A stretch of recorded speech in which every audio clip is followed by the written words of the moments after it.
Thank you so much for joining this lesson. We shall be discussing the Alliance Mathematics Forum Examinations, Mathematics, Paper 1, the March Pre-Mock 2025. This is in preparation to the KCSE 2025.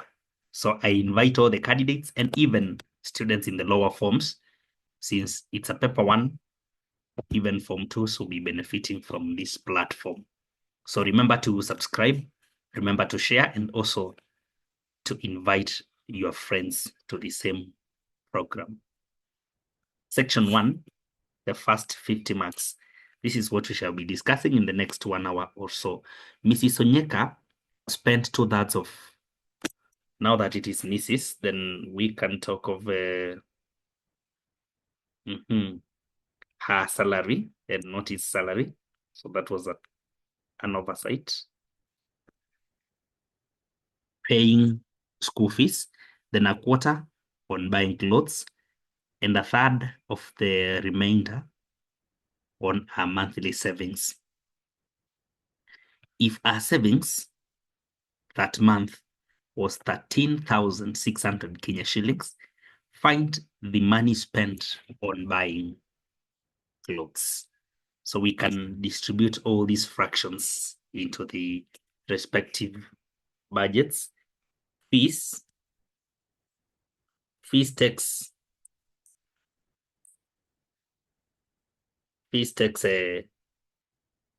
2/3 of the salary. Then we have a quarter on buying clothes. So clothes takes a quarter the salary. Then a third of the remainder. A third of the remainder on savings. A third of the remainder. So what is remainder so far? It should be total fraction out of the 2/3 plus the quarter, which have gone for clothes and fee, respectively. Yeah, that way. So that we get this remaining fraction is, when we take 1 minus 2/3 and a quarter, we are getting 1/12 here. Now we are talking of a third of the remainder. Therefore, a third of this remaining fraction now, which gives us a 1/48. I hope so.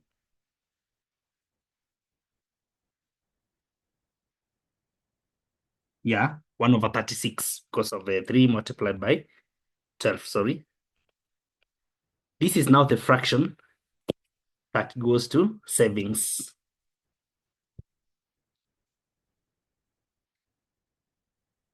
So this lady, who is a Mrs. Onyeka, saves 1/36 profits. So 1 proportion of 36. So you can say 1 proportion over 36 takes 13,600, because this is what equals to the amount for savings. What about the total 36 proportions?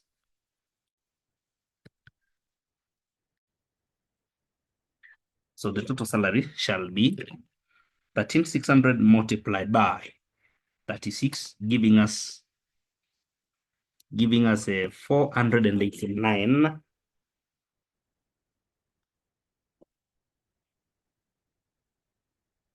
Let me check that multiplication well. Yeah, 13,600 by 36, we're getting 489,600.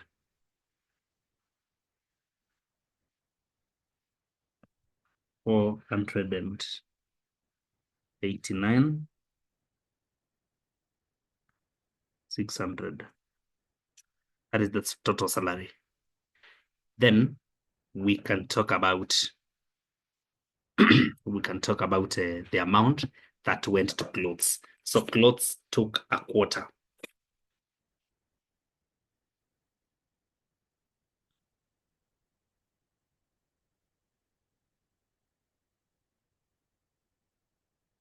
This is going to be 124,000.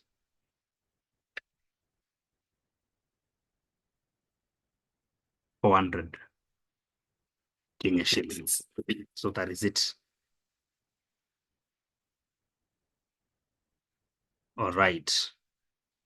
We can check on number 2. As we continue learning, kindly remember some of our programs here, whereby if you're in secondary school, you can enroll to our program here, whereby we'll be teaching mathematics and physics together with chemistry and biology for 2 weeks of the April holiday. So please enroll and get impacted positively. You shall interact with very powerful experts, myself included, together with the teacher Augustine for chemistry and biology, and your life will never be the same. So kindly reach out through the number posted here 070415 3366. See you in the program. Thank you so much.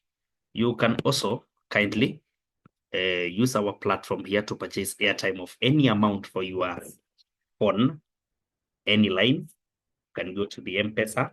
So Lipa na M-Pesa, then the pay bill number 737356, and the account number is the phone number that you're purchasing the airtime for. Then after that, now you enter the amount, complete the transaction, you shall receive the airtime instantly. Back to the paper now.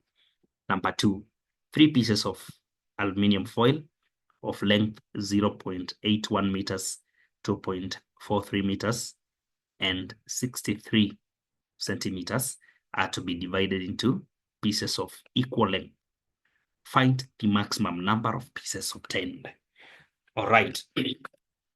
For you to work with convenience, you're supposed to make sure that the units are the same, and if possible, convert units to the quantity which will, or convert the length to the units, which will ensure that we are not having decimals or fractions. So this becomes 81 centimeters after multiplying by 100. This becomes 243 centimeters. So now if we are to divide them equally, then the greatest divisor for the two is the GCD of the values. The GCD of these values. So the GCD of 81, the GCD of 81, 243, and 63, the one that shall give us the length which can divide all of them. So let's talk about 3. When we divide by 3, we shall get 27, we shall get 81, and we shall get 21. And 3 can divide once again, so that we get 9. Then when 81 is divided by 3, we get 27. And when this is divided by 3, we get 7. Now you discover that there is nothing else which can divide all of them commonly. So the GCD is 9. So the GCD is 3 by 3. You know 3 multiplied by 3 is 9, eh? So with 9, we can talk about when the first length is divided. You know, we need the number of pieces obtained. So the first length, which is 81, when divided by 9, we will get 9 pieces. The second one, which is 243, when divided by 9, we will get 27 pieces. And now 63 divided by 9, we shall get 7 pieces. So from all of them, the total pieces shall be 9 plus 27 plus 7, and this will give us exactly 43 total pieces. So the pieces obtained, or the maximum number of pieces obtained, is only 73. Look at number 3, a question on polygons and angles. An irregular polygon has 3 of its interior angles measuring 150 each, while the rest of the angles are measuring 90 each. We should look at that very carefully. The rest, you know, the rest is a number which is not known.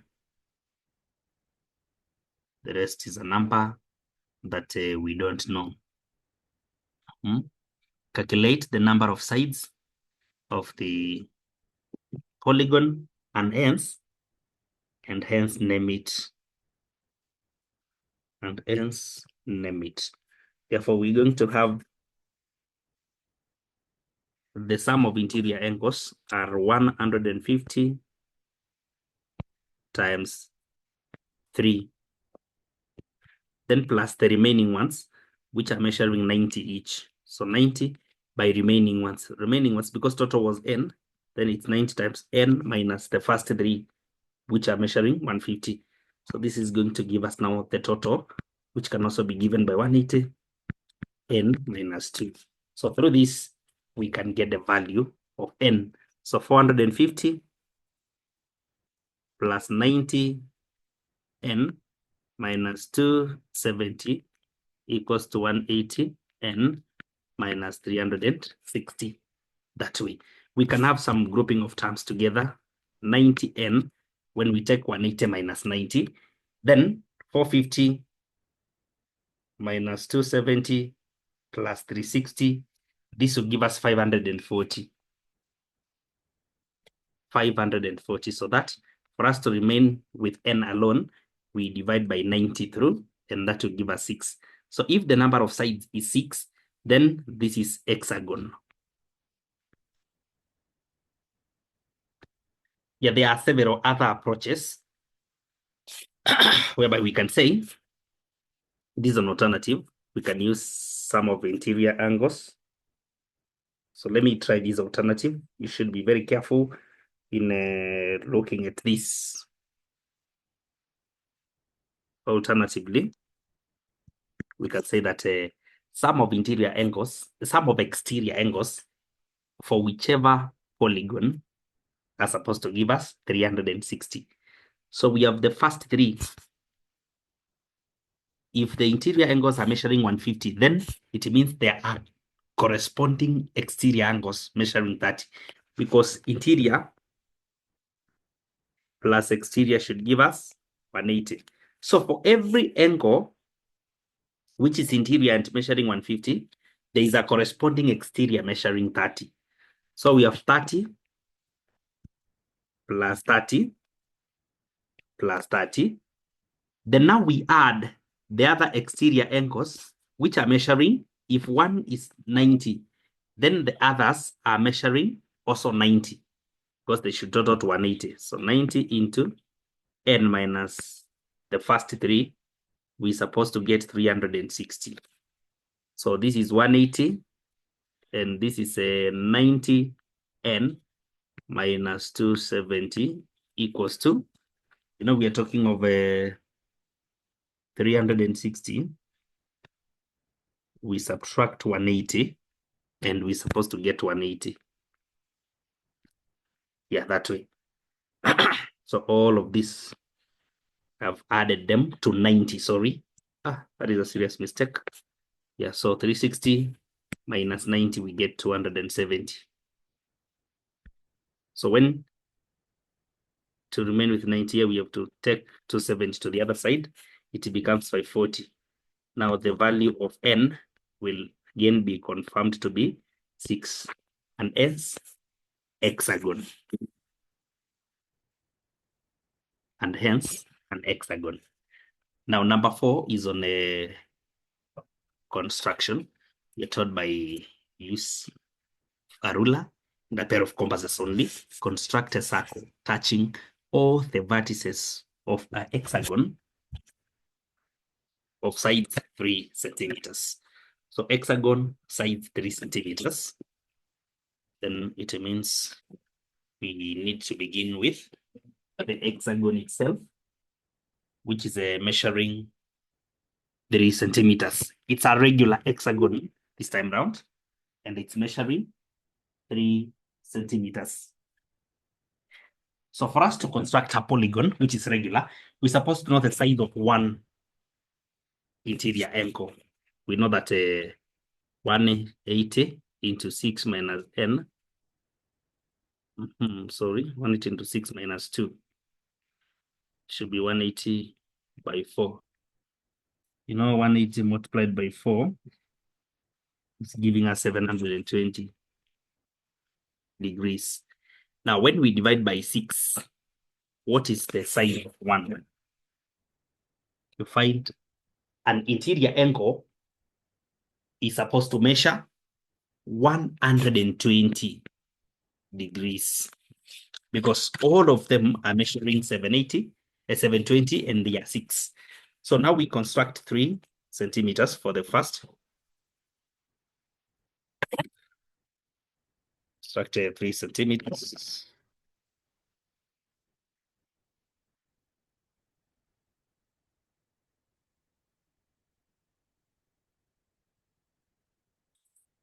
Then because we have been advised without a protractor, we're just using a ruler, a pair of compasses.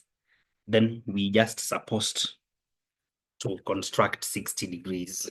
Then you're supposed to know how 60 is constructed without using a pair of compasses. You're supposed to know how 60 is constructed. Therefore, you just need to stand it at this point. You make an arc, then standing on this arc, you make another arc to cut the first one, then you join. You know, the idea of constructing 60 on the outer side is to ensure that on the inner side, we remain with 120 automatically without constructing or measuring it. We just imply 120 in the inner side. Then we measure again, because we have measured 3 centimeters here. Along this one, we also measure 3. We also measure 3.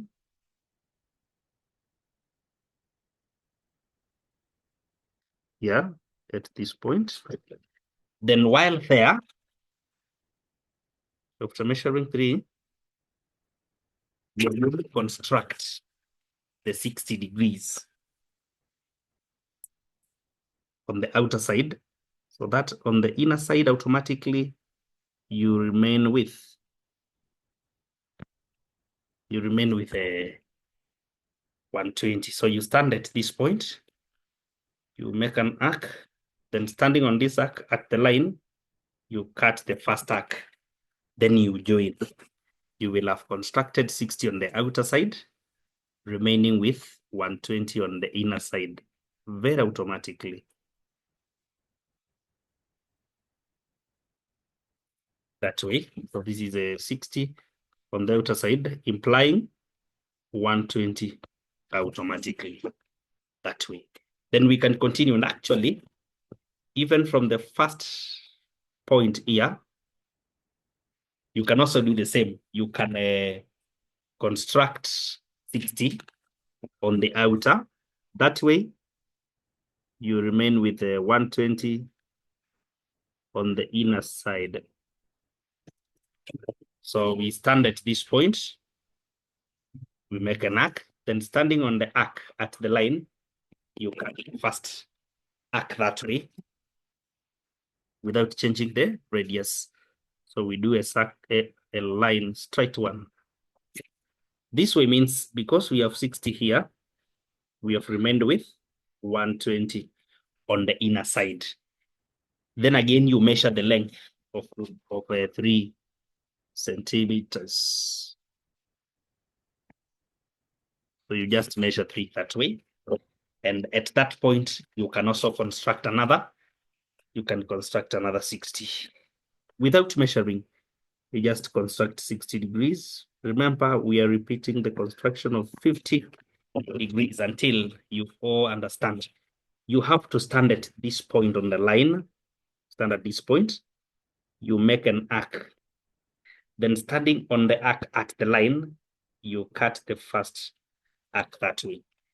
When you join the arc at the line, you will have constructed 60 degrees that way. 60 on the outer, implying 120 on the inner side. Now, when you measure the 3 centimeters now, at this point,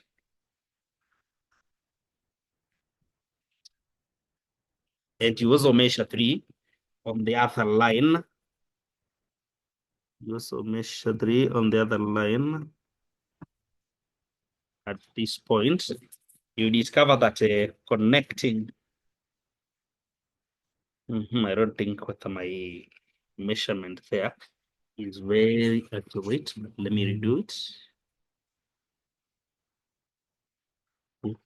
This is where I'm getting the mark at that point. Then on the other side,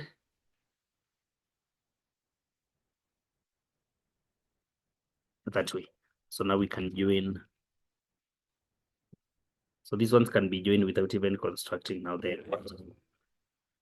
We join them direct that way. So we are having our hexagon, 3 centimeters length. Our hexagon is there. Now this hexagon, we need to construct a circle such that it touches. Yeah, it touches on all the vertices. So you have to pass through the center. You have to identify the center, the middle point, by bisecting. Yeah, by bisecting. You can pass through here to bisect. Let me use a different color. You can bisect this way. The bisector. You can also bisect it along here. The intention is to identify the center, which we can call center O now. So starting at center O, you can now use the common radius such that you touch at the points. So you do a circle that touches this point, this point, this one, this one, this one, this one. So you do that common circle now. We check whether we can come up with a perfect one.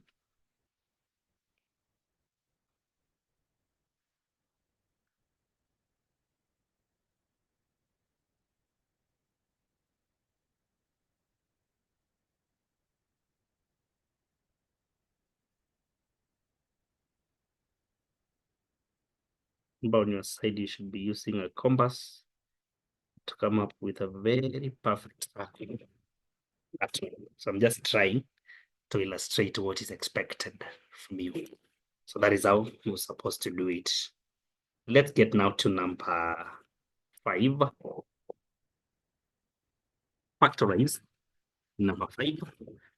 Factorize x squared, y squared minus x power 3, y power 3 minus y squared plus y squared x, and hence simplify what you have there. So let's look at this one simplified. From the first two terms, these ones, let's talk about whatever is common there, which is a x squared, y squared. So that will remain with 1 minus just x that way, because we have extracted x squared. So we remain with x. Remember, y squared will leave a 1 there. Then in the other two, we can extract negative y squared. So that will remain with 1 and negative x that way. You see, now this can be written as from the brackets x minus 1 minus x, from the inside of brackets 1 minus x. Then from outside the brackets, we can talk of x squared, y squared minus y squared. Now, something that is very interesting is that the second bracket is having a difference of 2 squares, which can be factorized further. So the difference of 2 squares can be factorized further, so that we have here, we remain with our 1 minus x. Then from the brackets now, which is the difference of 2 squares, we'll have x, y minus y, x, y plus y, that way. Yeah. So this is now the factorized format of the difference of 2 squares. Or we can have it this way. We can have it this way. Yeah, let me have it that way. Or we can simplify further according to what I can see. But let's see, even do more simplification after combining them. So this one, we are factorizing it to 1 minus x. And then here there is xy minus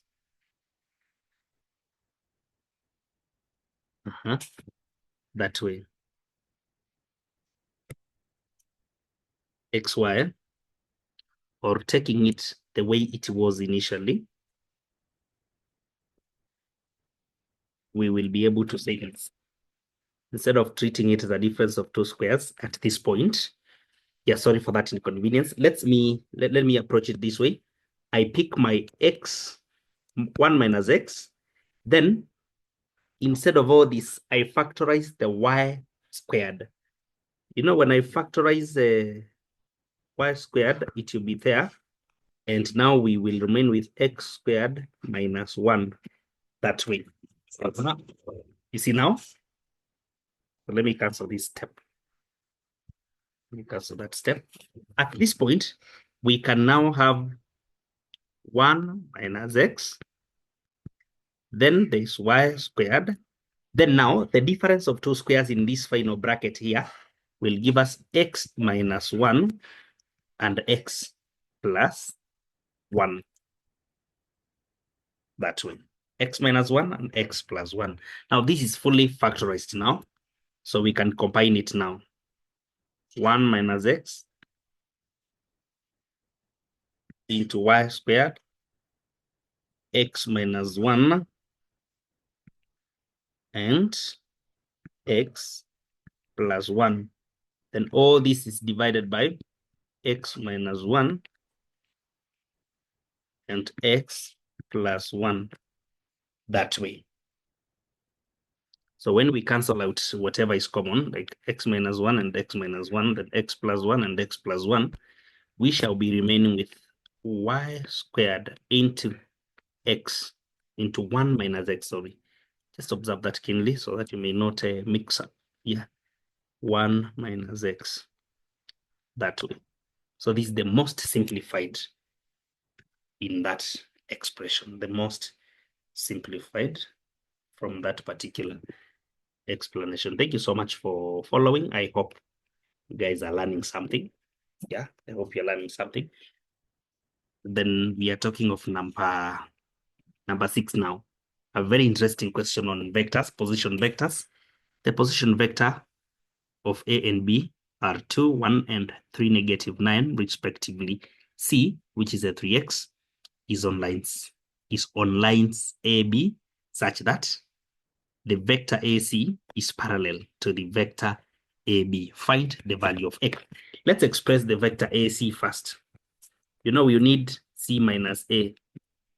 Therefore, C is the 3x and A is 2, 1. So this is 1x minus 1. Then we can talk of vector AB, which needs B minus A. So the position of B is 9, negative 3. The position of A is 2, 1. So we are talking of 7, negative 4. 7, negative 4. Now that the vectors are parallel, it means one is a scalar multiple of the other. So there is something that we're supposed to multiply A with, you know, K multiplied by vector AC should give us AB, should give us vector AB. So let's look at whatever multiplies them. So 1 and x minus 1, when multiplied by a certain constant, we're supposed to get 7, negative 4. So the x component is already complete. We don't have a known there. So we can use it to know the constant. So we say k equals to 7. So whenever vector AC is multiplied by 7, we should get AB. Therefore, it means 7 multiplied by x negative 1. We're supposed to get negative 4 on the other side. Therefore, 7x minus 7 equals to -4. 7x equals to, this is 3. Yeah. This is a positive 3 to the right-hand side. Hope you're getting that. Positive 3. So that x becomes 3 over 7. That way. So the value of x is 3 over 7. Yeah, that way. Now we have number 7 here. The question says that a trader left Kenya for Hong Kong with 1,300,000 Kenya shillings to do some shopping. He bought goods worth 40,000 Chinese yen. Then he converted the remaining amount to dirhams at a commission of 8%. On his way back to Kenya, he had a stopover in Dubai where he bought some jewelry worth 11,000 dirhams. How much dirhams did he remain with? Use the currency conversion table below for a bank in China. Wow, this is so serious. We are supposed to understand this. Very sensitive that the bank this time round is in China. You know, we've been given banks which are buying and selling, but from Kenya. So this time round, we imagine ourselves to be in China. Now, somebody has arrived in China and he's having Kenya shillings and he wants some Chinese yen. Now, the bank is supposed to buy the Kenya shillings and it buys 1,000 Kenya shillings, according to the table here. 1,000 Kenya shillings are bought at 50 Chinese yen. Now, if 1,000 Kenya shillings are bought at 50 Chinese yen, then what about the 1.3 million that this gentleman is having? How much in Chinese yen will he be having? How much will he be having? So the bank will be able to buy all this at 1,000,000.3 by 50 over 1,000. And what we get here, 65,000 Chinese yen. Chinese yen. That is what the individual is having. Then now he's going to do some business at Chinese, whereby he bought goods 40 Chinese yen. So what is the balance? The balance minus 40,000. This is going to be 25,000 Chinese yen. That is the balance the gentleman is having. Now this person is going again to do a conversion here, such that he converted the amount to dirhams. Now you are in Chinese and you need foreign currency from Chinese. You need foreign currency in the Chinese bank. So you have to buy the foreign currency and the bank in Chinese is going to sell to you. So this bank sells 50 dirhams at 100 Chinese yen.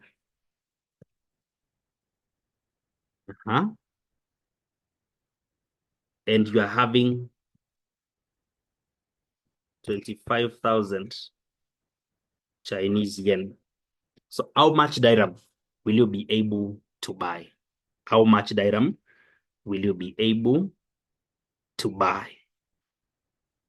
So it's going to be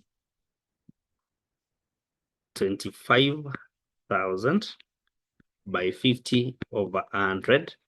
But now you are not going to receive all this. This gentleman will receive, because this is happening at a commission of 8, is going to receive 92% of it. Yeah, 92% of all that, which is 11,500. 11,500 dirham. 11,500 dirham. Now, the person is again going to stop at Dubai and purchase some jewelry worth 11,000 dirham. Therefore, finally, the balance that the guy will be having is going to be 11,500 minus 11,000. Thereby, we shall have 500 dirham. 500 dirham. So that is it. 500 dirham. Number 8. Number 8, Mohammed started land business by contributing 300,000 Kenya shillings. After 1 year, Onditi joined the venture by contributing 500,000 Kenya shillings. After the venture had run for 3 years, Joroge joined by contributing 1,050,000 Kenya shillings. Find the ratio of their contribution after 4 years. So after 4 years now, we are going to talk about Mohammed, who is contributing 300,000 per year, and he has been here for 4 years. So you'll have contributed 1.2 million. 1.2 million. Then Onditi is joining after 1 year. So which means after the 4 years, Onditi has operated for 3 years, which is 1.5 million. Then we have Joroge, who is joining and directly giving 1.05 million that way. So the ratios are supposed to be 12,000 into, then is 2. Yeah, that way. So we can cancel out 4 zeros so that we have 120 is to 150 is to 105. That way. And then we can simplify further to get 24 is to 30 is to 20, and further by 3 to get 8 is to 10 is to 7. So this is now the simplest ratio. Remember, ratios are supposed to be in their simplest form. So even if this is a correct ratio, and in case of sharing profits, that ratio will give us the right proportions. But for a final answer when giving ratios, it is supposed to be in the simplest form possible. Number 9. From the balcony of a house, a boy can see a watchtower, which is 20 meters away from the house. He measures the angle of elevation to the top of the tower, S15, and the angle of depression of the bottom of the tower as 30. Find the height of the tower. So this particular tower, let me sketch this information. I mentioned in another video, and I'm repeating this, that whenever you are doing questions in mathematics, there is a skill that we call diagram sketching, which makes concepts very easy. So this is a tower, then it is 20 meters away from a certain house. So 20 meters away from a certain house. This house is having a balcony. It's a story building, I guess. It's a certain house such that from this balcony, you know, the boy is aware that this is still 20 meters. But now observe the bottom. The boy uses an elevation, a depression angle of 30. A depression angle of 30 degrees. Then to observe the top, the boy uses an elevation angle of 15. So this is the top. This is now the bottom of the tower. So the angle here is 15. Now with the angle of 15 there, and another angle of 30 there, we can get the total height, whereby we can use H1, H2, then we add to get the total height. This one is the horizontal line of view, so it's at right angle there with the tower. So for us to get H1, we're supposed to apply some trigonometry, and I suppose here we're going to use the tangent, whereby we say the tan of 15 usually given by the opposite side or the adjacent side. So how do we get H1? We need 20 by tan 15. So 20 by the tan of 15 is giving us 5.36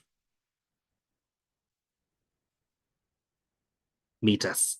Then the tangent of 30 degrees will be given by opposite length, which is H2, out of adjacent length, which is 20. Therefore, H2 will be given by 20 multiplied by the tan of 30. And H2 is going to be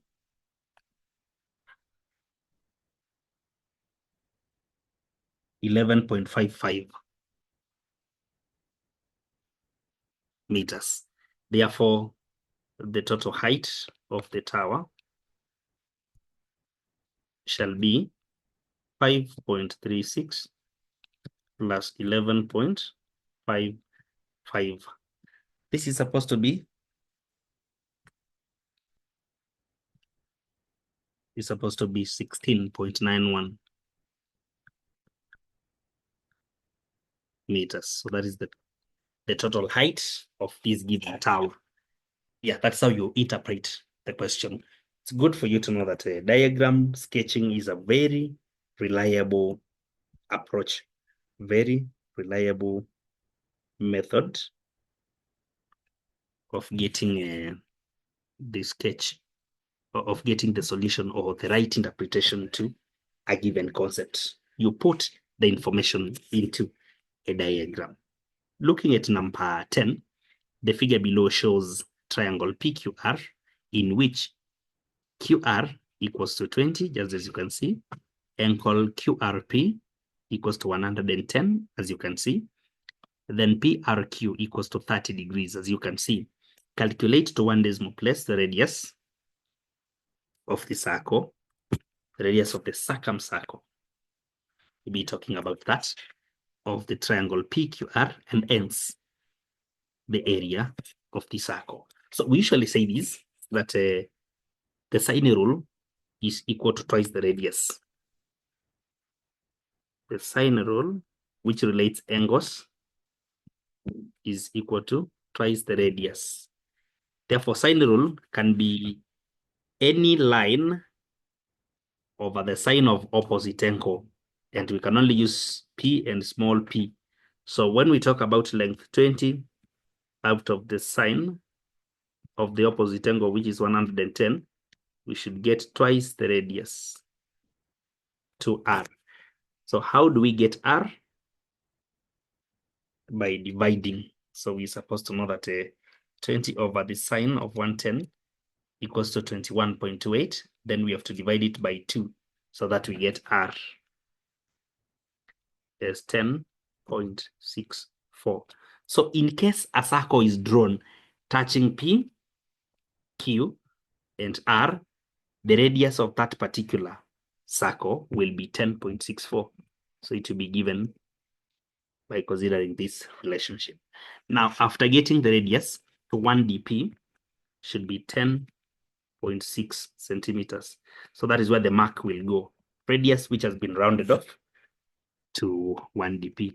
Then we're supposed to calculate the area of the circle. Area of a circular shape is given by pi r squared. So this is going to be 22 over 7. That's the pi. Then radius 10.6 squared. 22 by 10.6 squared. Then we divide by 7. This is going to be 353.13 square centimeters. Remember, the instructions of 1 decimal place are for the radius. Hence, the area of the circle has not been limited to 1 decimal place. So you're supposed to read the question very carefully and interpret the equations, interpret the instructions rightfully. Remember, our consultation line remains 07 04 15 33 66. Yeah, that is it. In number 11, we are advised to solve the following inequalities, then represent the solution on a straight number line, a single number line, a common number line. Okay, equation 1, whereby we are having a 3 minus 2x less than or equal to 5. We can have 2x. This is going to be 2 because 5 minus 3, the 3 has to be taken to this side, whereby it will be subtracted from 5, we get 2. So to remain with x, we have to reverse the sign because we are dividing with a negative. So the simple reverse. The inequality simple reverses. Then we get our -1. That is the first inequality. The second one, second inequality, we're supposed to have -3x. This one is greater than. Now we will have 4 going to be subtracted on the right-hand side, whereby -8, we will have -4, giving us a -12. So when we divide by -3, you shall reverse the sign for into negative, into less than. This becomes 4. This is 2. So after that solution, we can get one compound inequality. One compound inequality before we go to the number line. From the first simple statement, which has been solved, if x is greater than -1, then it means -1 is less than x. Then from the second statement, you're saying that x itself is less than 4. So this is the combined solution as one statement. Drawing an upper line, we have to run all the way from -1 to +4. So allow me begin with a 0 here, then 1, 2, 3,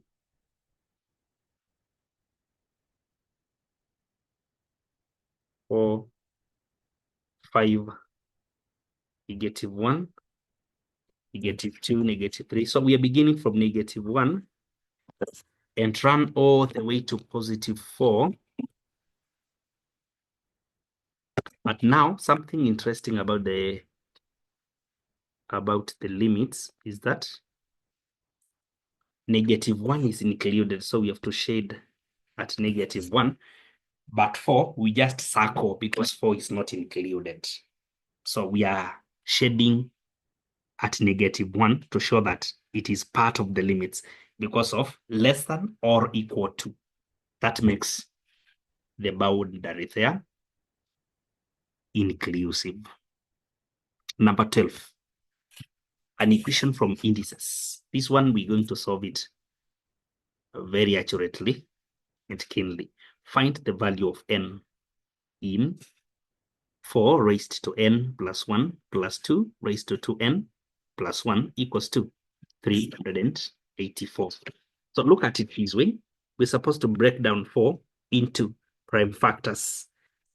And we also follow the simplest base according to the question. So we express 4 as 2 power 2 into n plus 1 plus 2 raised to 2 n plus 1 equals to 384 cannot be put to a base of 2. So now we can have this one as 2 raised to 2n plus 2, then plus 2 raised to 2n plus 1 equals to 384. Now, applying more load on indices, we're supposed to know that a raised to m multiplied by a raised to n, this is the same base. We can now solve this one by taking a, then the bases are added. That is called the multiplication law of indices. And with that knowledge, we can apply it on our right hand side, on our left hand side, sorry, such that 2 power 2n plus 2, we can make it 2 power 2n, then we multiply it by 2 power 2, then plus 2 raised to 2n multiplied by 2 power 1. This is equal to 384. That way. You see 2 power 2 is known, that is a 4, and 2 power 1 is known, it remains a 2. So now we have 4 multiplied by 2 power 2n, then plus 2 multiplied by 2 power 2n equals to 384. With this, we can let 2 power 2n be equal to a certain other unknown. You can even use t. Yeah, we can use any other unknown at that point. So we'll be talking about 4 by t plus 2 by t being equal to 384. Then we can talk of 6t equals to 384. So that the value of t becomes 384 out of 6, giving us 64. If that is 64 now, whatever had been let to be t can be equated to 64. So 2 power 2n equals to 64. And remember, 2 power 2n equals to 64 can be put down now to base 2, such that this is a 2 power 6, right? Yeah. Therefore, if that is so, then we can say that because the bases are already 2, both sides, then 2n is equivalent to 6, and the value of n is equivalent to 3. So that's how we solve such an equation. Very well. Please follow the working.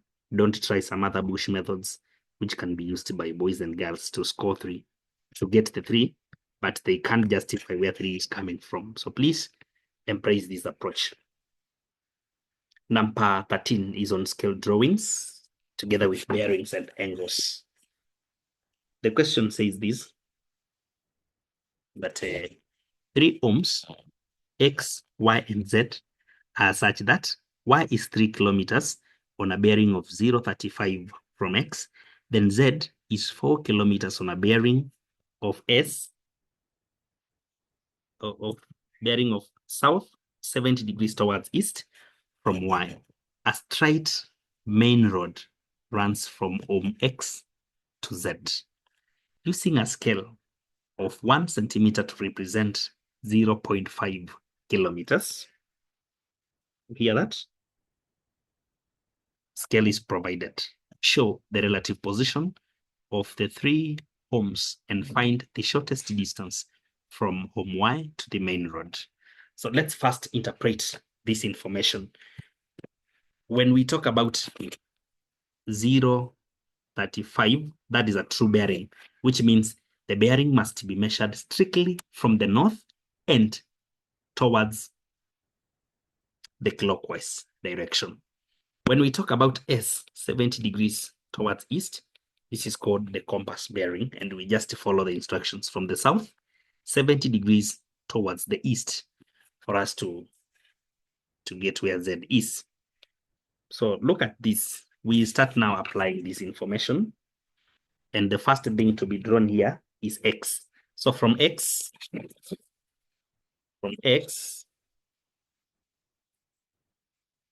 let's say X is here. We draw a compass at X. We draw a compass at X. Then now from X, we're supposed to measure 35 degrees. So that through that, we move 3 kilometers to find Y. So we measure 35. Measure 35. Then the other thing to ask ourselves is, this is 35 degrees. Then now we are talking of 3 kilometers along that line now, 3 kilometers. According to the scale, a 1 centimeter represent 0.5 km, which means 3 km will be represented by 6 centimeters. So that each centimeter represents half. So we're supposed now to measure. We're supposed to measure 6 centimeters.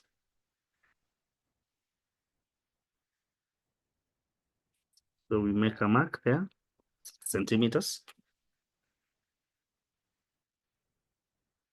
That way. And by the way, after that measurement, we're supposed to raise again a compass at that point. If we measure 35 at X, we can also measure another 35 so that the two compasses are very parallel to one another. That way, your accuracy will be increased. So you transfer the acute angle of 35, you transfer it to the other place now. So we measure an angle of 35 there. This is going to be our Y.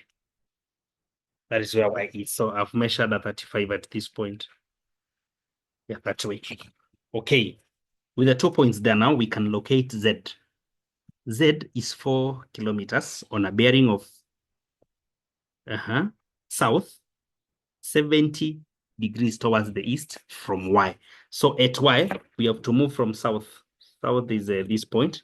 So we measure 70 towards the east. The east is always to your right. Yeah, always to your right. That is 70 degrees, and to produce a line.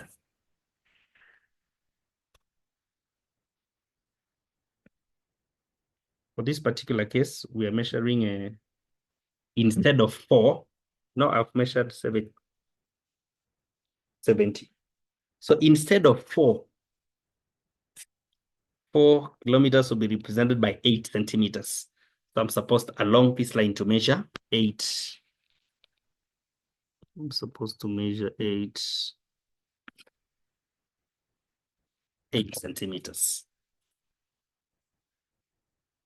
It is these 8 centimeters which represent 8 centimeters, which represent the 4 kilometers. Then now for this case, we're supposed again to measure. If we measured 70, we also measure another 70 here.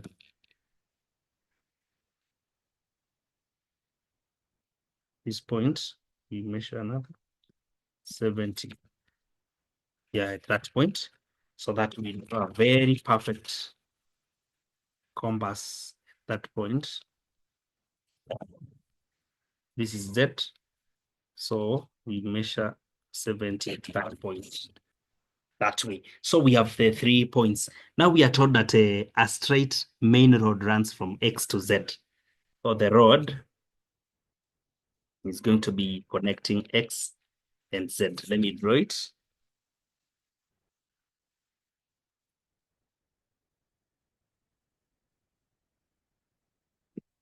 That way. This is now the road. A straight main road. That way. What is the demand information now? The demand statement. Show the relative positions of the 3 homes. That one has been done. And find the shortest distance from home Y to the main road. So from Y to the main road, we are supposed to connect them using a perpendicular line. So a perpendicular line is to be dropped now from Y to the main road, whereby you stand at Y and you make arcs at these points. Then standing on those arcs, you can make other marks either over here or on the inner side, as long as you will come up with a perpendicular line. So this is the perpendicular line joining from Y to the main road. So you're supposed now to measure that distance. Find the shortest distance. So you measure the distance now from the main road now. From Y to R, which is the road, which is that distance. So when you measure the distance, you find it is 4.2 centimeters. 4.2 centimeters. But now we're supposed to put it as the real distance. So we will say the distance is 4.2 times the scale of 0.5, giving us 2.1 km on the ground. Yeah, that is it. So that is how you interpret a question on bearings. Thank you. Thank you for being around. We are continuing with the paper. Remember to invite friends so that you may learn with them. Number 14, a word problem. 3 years ago, Mabele was 4 times older than his sister. In 2 years' time, the product of their ages will be 38.5. Calculate their present ages. Calculate their present ages. Okay. Let's interpret this information together. I usually advise people to do a small table so that they may interpret the information there. We are having 2 people here, Mabele. Then we're also having the sister to Mabele. Then we have some seasons here. Whereby you can say, if we write Mabele here, then the sister at this point, we are saying that 3 years ago,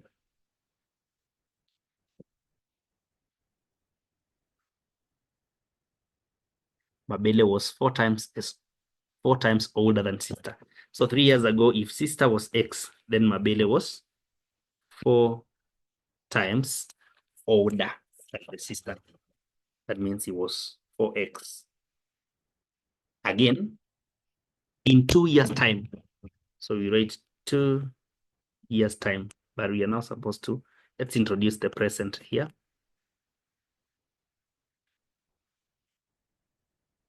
If this was 3 years ago, what about presently? Presently, they have grown. This has increased 3 years. And also the other one has grown for 3 years. And now we can talk about in 2 years' time. In 2 years' time, from now, or from the present, this one will be 4x plus 5x plus 5. Now we are being told this, the product of their ages will be that 8.5.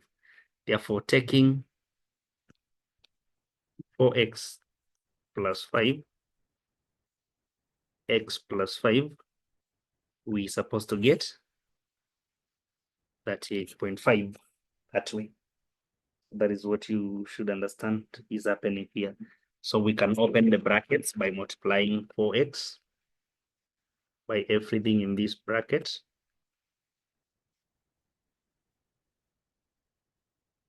Equals to 38.5.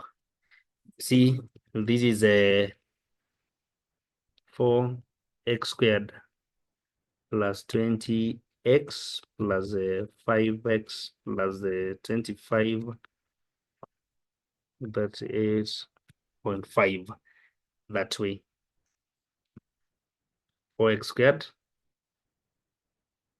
plus this is 30x Then we are having 25. I want to group the terms together, minus 38.5, so that we get negative 13.5. Then this is equal to 0. Now we are having a quadratic equation. With a quadratic equation, this can be solved through any of the methods. We have quadratic formulae, we have what you call the completing square method, and we also have the factorization method.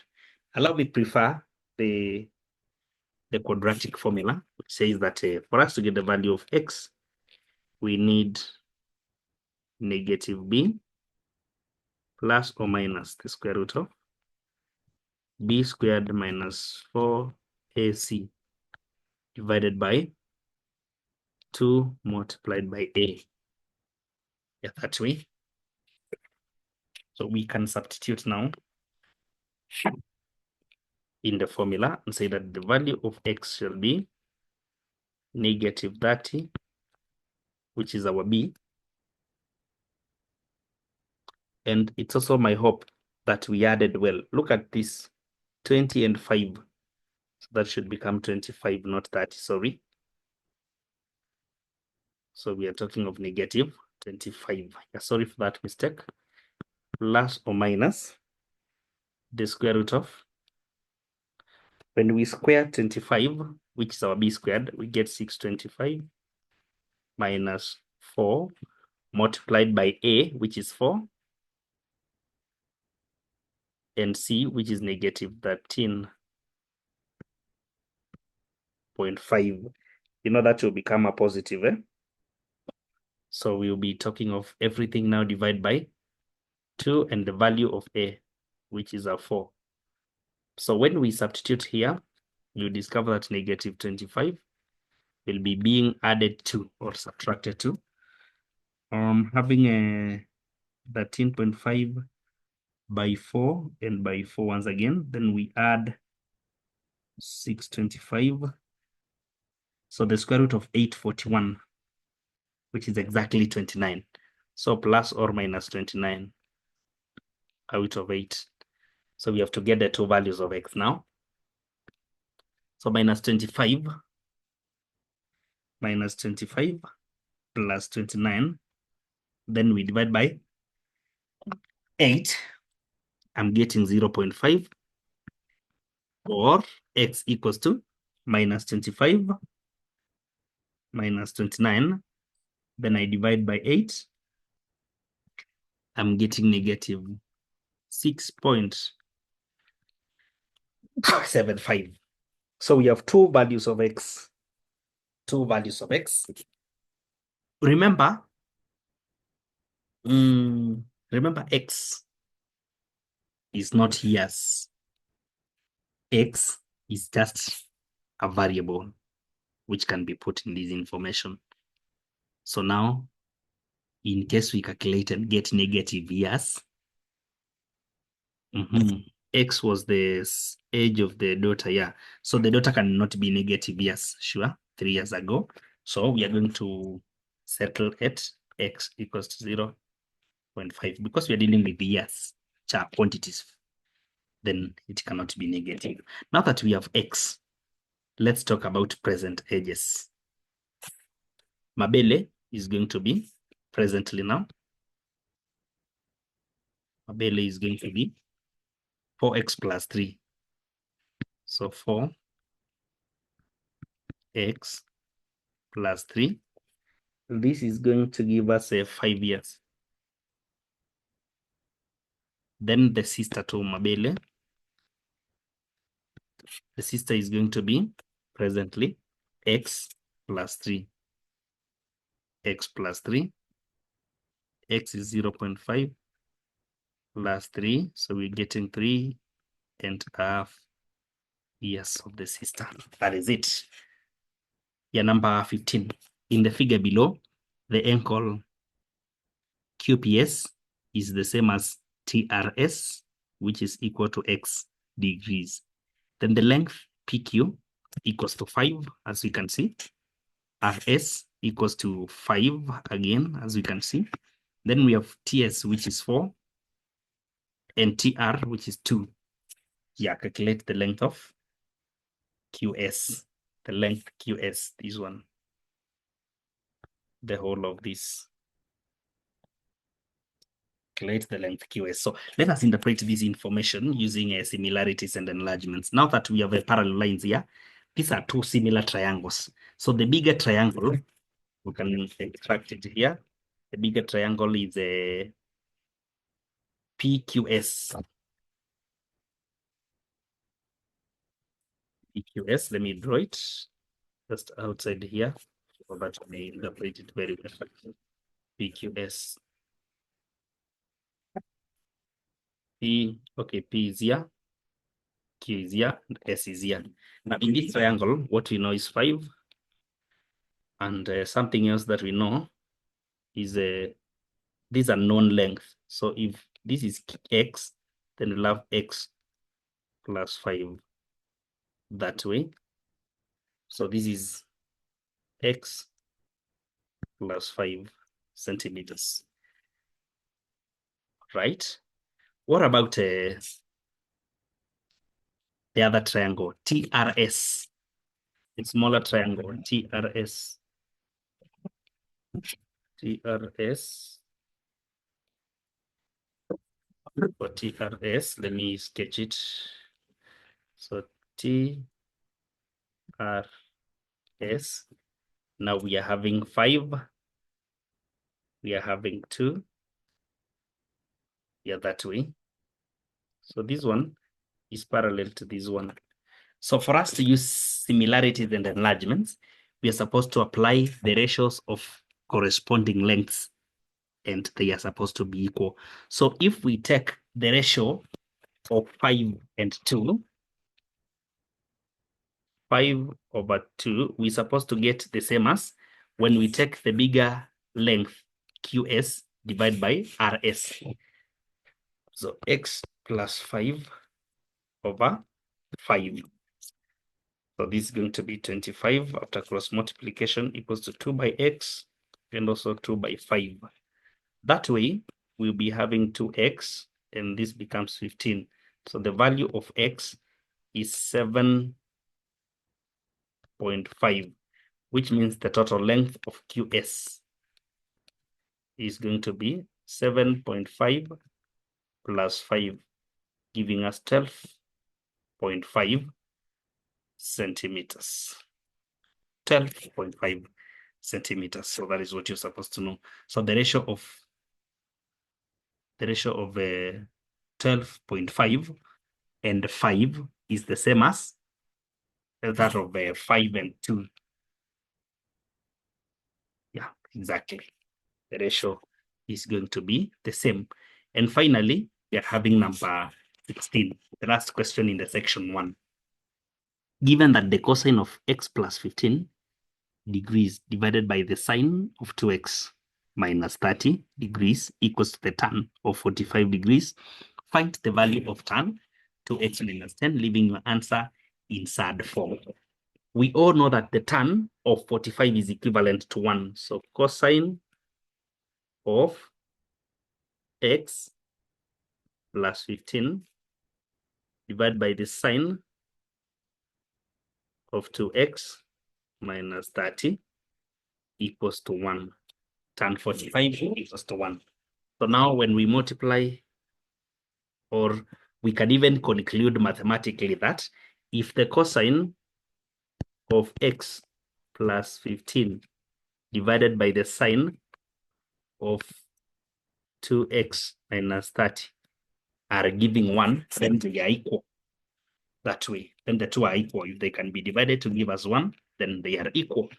At this point now we can use, because this is cosine and this is a sine, then we can use the law that connects what we call a complementary angles. And it says that if the sine of a certain acute angle is the same as the cosine of another acute angle, then it implies that when we take alpha and we add beta, we're supposed to get 90 degrees. That is the law which we are going to use. So we will say that now it means x plus 15 plus 2x negative 30 we're supposed to get 90. So 3x equals to 90 plus 30, that is 120. Then minus 15, that is 105. Then now here we can get x by taking a 105 over 3, which is a 35. So the value of x is 35. Now that we have found the value of x,